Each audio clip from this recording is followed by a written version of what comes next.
ಕುಲದೈವ ಶ್ರೀ ವರಸಿದ್ಧಿ ವಿನಾಯಕ ಸ್ವಾಮಿ ದೇವರ ಪುನರ್ ಪ್ರತಿಷ್ಠಾಪನಾ ಪೂಜಾ ಕಾರ್ಯಕ್ರಮ 48 ದಿನಗಳ ಹಿಂದೆ ನಡೆದಿತ್ತು.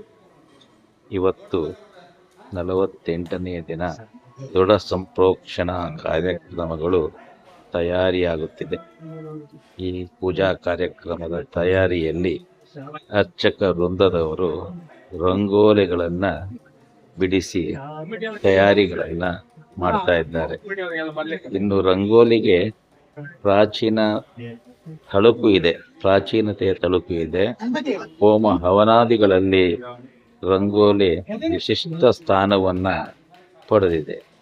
ರಂಗೋಲಿ ಬಿಡಿಸೋದು ಅಷ್ಟು ಸುಲಭವಲ್ಲ. ಅದು ಒಂದು ಕಲೆ. ಅದು ಹುಟ್ಟಿನಿಂದ ಬಂದಿರಬೇಕು, ಇಲ್ಲ ಅದನ್ನು ಕಲಿತು ಬಿಡಿಸ್ಬೇಕು. ನೋಡಿ ರಂಗೋಲಿಯ ಕಲೆ ಹೇಗಿದೆ ಅಂತ.